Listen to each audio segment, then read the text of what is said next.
Hope सब बन गए, खुश होंगे। तो आज का टॉपिक होने वाला है काम, क्योंकि थंब रूल जो साइट इंजीनियर को पता होने चाहिए, जो साइट पे काम आएंगे, वो आपको ऐसे अच्छे से कोई नहीं बताएगा। तो आज उसी पे हमारा वीडियो है। कंप्लीट थंब रूल बताऊंगा कि कितना सरिया लगेगा आपकी स्लैब में, बीम में, कॉलम में, कैसे निकालेंगे थंब रूल के हिसाब से, शटरिंग कितनी लगेगी वो कैसे निकालेंगे, और भी बेसिक थंब रूल। काफ़ी अच्छी वीडियो होने वाली है, थोड़ी लंबी हो जाएगी वीडियो, लेकिन कंप्लीट देखोगे तो काफ़ी नॉलेज इसमें से मिलेगा। तो स्टार्ट करते हैं thumb rule for site engineer. तो सबसे पहला क्या थंब रूल है, देखो, कोई भी अगर स्लैब, बीम, फुटिंग, मतलब स्टील की क्वांटिटी निकालना आनी चाहिए। तो थंब रूल क्या कहता है, अगर कोई रेजिडेंशियल बिल्डिंग है, यहाँ कोई आप डिप्लेक्स बना रहे हो, आपका घर है, जहाँ कोई हॉस्टल बन रहा है या कुछ भी है, तो उसमें जो मैक्सिमम स्टील या मिनिमम आपको कितना लगाना होता है, 4.5 kg टू 4.7 kg पर स्क्वायर फीट। जो अगर स्क्वायर फीट के हिसाब से अगर 1000 स्क्वायर फीट है तो आपका कम से कम उसमें 4 से 5 टन सरिया लगेगा। कैसे? उसकी फुटिंग में, उसके बीम में, स्टील प्लिंथ में, कॉलम में, स्लैब में अगर अच्छे से लगाओगे। ऐसे मैंने देखा कि 1000 स्क्वायर फीट में 1 से 2 टन में ही कंप्लीट कर देते हैं घर, लेकिन वो गलत है। प्रॉपर वे से डिज़ाइन करना है। अगर हम थंब रूल पकड़ के चलें, देखो, अगर ये थंब रूल कब काम आते हैं, कोई भी एस्टिमेशन आपको करना है, अगर कोई सरिया मंगवाना है, आप घर बनवा रहे हो, तो अगर आपने इंजीनियर से या किसी आर्किटेक्ट से वो बनाया, नक्शा बनाया, वो तो आपको पूरी डिटेल नहीं देगा, स्ट्रक्चर डिटेल पूरी नहीं देगा। तो अगर आपको एस्टिमेट रखना है कि मैं कितना सरिया मंगाऊँ, देखो, अगर हमें पता होगा 4.5 टू 4.7 kg पर स्क्वायर फीट लगता है, अगर 1000 स्क्वायर फीट का घर है आपका, मतलब 4 मीट्रिक टन लग रहा है, तो कम से कम 2 से 3 मीट्रिक टन हम पहले मंगवा लेंगे, उसके बाद बाकी मंगवा सकते हैं। आगे बढ़ते हैं। अगर कमर्शियल बिल्डिंग है, कोई कमर्शियल हो गई, मतलब यहाँ शॉप बनने वाली है, जहाँ कुछ भी कोई कमर्शियल चीज़ होगी, वहाँ 5 से 5.5 kg पर स्क्वायर फीट आपका खर्चा आएगा। तो ये हो गया हमारा स्टील का। आगे बढ़ते हैं। देखो, परसेंटेज के हिसाब से, स्ट्रक्चर मेंबर के हिसाब से, कि अगर स्लैब में कितना परसेंट चाहिए होता है मिनिमम, बीम में कितना परसेंट, कॉलम में, फुटिंग में, ये थंब रूल है। इससे ये क्या थंब रूल है, अगर आप किसी से डिज़ाइन करवाओगे तो उसमें क्या होता है, ज़्यादा लगेगा, उसमें कम भी लग सकता है, वो डिज़ाइन हो गया। लेकिन थंब रूल ये कहता है कि स्लैब में 1% टोटल वॉल्यूम ऑफ कंक्रीट। अगर हम इसकी एग्जांपल लेते हैं, चलो, एक हमने कोई स्लैब हमारी 5 metre by 4 metre by 150 mm उसकी भराई कर रहे हैं हम लोग, तो वो होगा हमारा टोटल 4.5 m³ हमारा माल लगेगा, उसमें कंक्रीट लगेगा। तो अगर बताए कि स्लैब में सरिया कितना लगेगा, जी हमें बताना है। उसके लिए आपको क्या करना है, जो भी वॉल्यूम आया 4.5 आ गया इधर सामने आप देख रहे हो, into density of steel. Density of steel कितनी हो गई, 7850 kg पर m³ होती है। देखो, डेंसिटी हर सिविल इंजीनियर को आनी चाहिए, इंपॉर्टेंट चीज़ है। इस पे वीडियो मैं लाऊंगा जल्द। तो ये हो गई 7850 इंटू 0.1 इंटू 0.01 क्या हो गया, ये हो गया हमारा स्लैब में कितनी परसेंट हमारा था, 1% ऑफ टोटल वॉल्यूम कंक्रीट। ठीक है, ये हो गया। इसको मल्टीप्लाई करेंगे जब आप, हमें आया 353.25 kg। मतलब अगर हमारी इतनी स्लैब होगी जितनी हमने वॉल्यूम निकाला, ये स्लैब थी हमारी कितनी, 5 मीटर बाय 4 मीटर की, तो उसमें हमारा जाएगा कितना, 3.25 kg।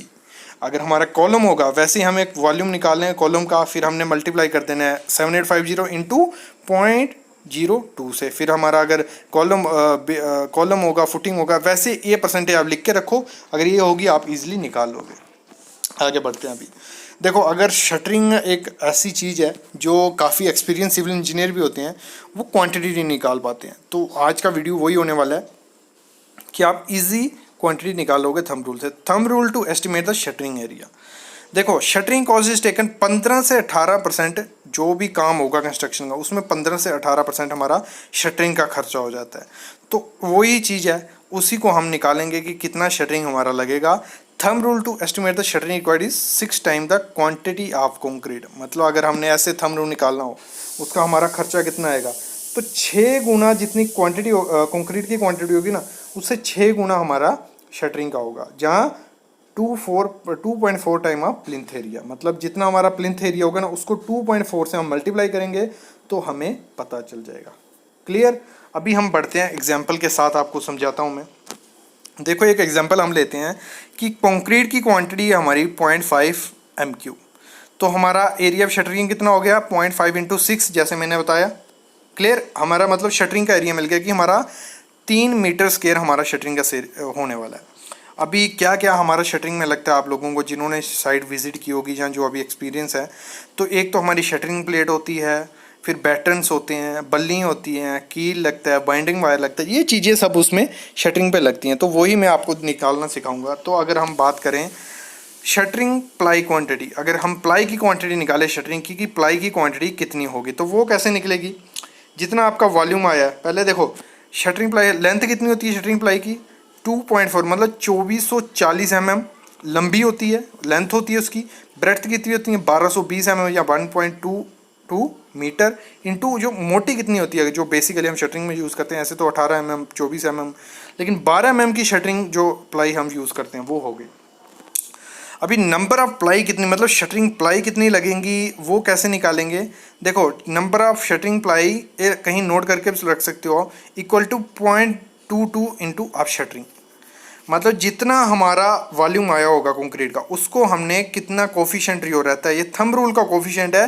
ये कैसे आते हैं थंब रूल के जगह जो 0.22 कहाँ से आया है। देखो पुरानी जो शटरिंग हुई है उनसे जो एक्सपीरियंस लिया उनका जो नोट डाउन की होगी वैल्यू की, इतनी हमारी 1000 स्क्वायर फीट में इतनी प्लाई लगी, फिर 2000 स्क्वायर फीट में इतनी प्लाई लगी, फिर हमने दूसरा 1000 स्क्वायर फीट का काम कराया उसमें प्लाई इतनी लगी। उन सबका मीन वैल्यू निकाल के हमारा 0.22 निकला हुआ है, एक थंब रूल है। तो जो कंक्रीट की वैल्यू है उसको मल्टीप्लाई कर देना 3 इंटू 0.22 इंटू ये हो गया हमारा 0.66 मीटर स्क्वायर हमें प्लाई लगेगी। क्लियर हो गया। आगे बढ़ते हैं। बैटन जो रहते हैं प्लाई के नीचे, मतलब अगर हम शटरिंग करेंगे बॉटम बनाएंगे बीम का तो नीचे बैटन लगाने पड़ते हैं। बैटन क्या हो गया मतलब जो ऐसे फट्टे जैसे होते हैं छोटे छोटे वो लगाते हैं। तो जो बैटन की लेंथ विड्थ कितनी होती है देखो 75 mm वो लंबा ऐसे मोटाई ऊपर होती है और उसकी डेप्थ विड्थ कितनी होती है 40 mm। क्लियर। आगे बढ़ते हैं। अभी देखो जितनी हमारी प्लाई होगी ना उसको 19.82 से हम मल्टीप्लाई करेंगे तो हमारी बैटन की क्वांटिटी निकल जाएगी। ये भी जो 19.82 क्या है ये थंब रूल है, पुरानी क्वांटिटी है उससे ये थंब रूल लिया है। तो 19.82 इंटू 25 करेंगे तो हमारे 495 बैटन हमारे लगेंगे। किसको उस एरिया में जो हमारा शटरिंग एरिया हम निकाल रहे कितने 495 मतलब 500 बैटन हमारे लगने वाले हैं। आगे बढ़ते हैं। नेल और बाइंडिंग वायर जो होती है उसकी क्वांटिटी कैसे देखो अप्रॉक्सीमेटली 75 ग्राम आप nail used in shuttering of 1 metre square, मतलब अगर 1 मीटर स्क्वायर हमारा एरिया है उसमें हमारे 75 ग्राम खील लगते हैं। अगर 1000 स्क्वायर मीटर है तो हमारे कितने 750 मतलब कोई एक 750 ग्राम हमारे लगेंगे, मतलब 75 ग्राम 1 मीटर स्क्वायर के लिए निकल रहा है, बाकी हम उसको मल्टीप्लाई करके निकाल लेंगे। और जो बाइंडिंग वायर है वो कितनी जो 1 मीटर स्क्वायर के लिए हमारी कितनी 75 ग्राम बाइंडिंग वायर यूज़ होती है। ये क्लियर हो गया। आगे बढ़ते हैं। शटरिंग ऑयल जो रहता है जो बेसिकली देखो कोई भी शटरिंग होती है हमारी शटरिंग ऑयल लगाया जाता है तो उसकी क्वांटिटी निकालने के लिए तो उसके लिए क्या करना है total required shuttering oil equal to 0.065 into total area of shuttering. जो भी शटरिंग एरिया होगा उसको हमने मल्टीप्लाई कर देना है किससे 0.065 से तो हमारा निकल आएगा। ठीक है।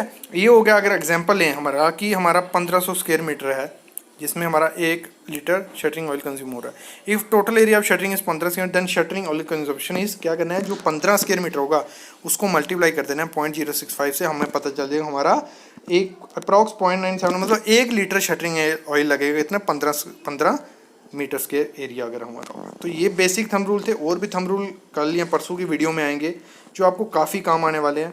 तो अगर आपको वीडियो पसंद आई होगी तो लाइक करना और प्लीज़ चैनल को सब्सक्राइब करो क्योंकि ऐसी वीडियोस आपको डेली मिलेंगी जिसमें बेसिक नॉलेज मैं शेयर करूंगा। Thank you guys.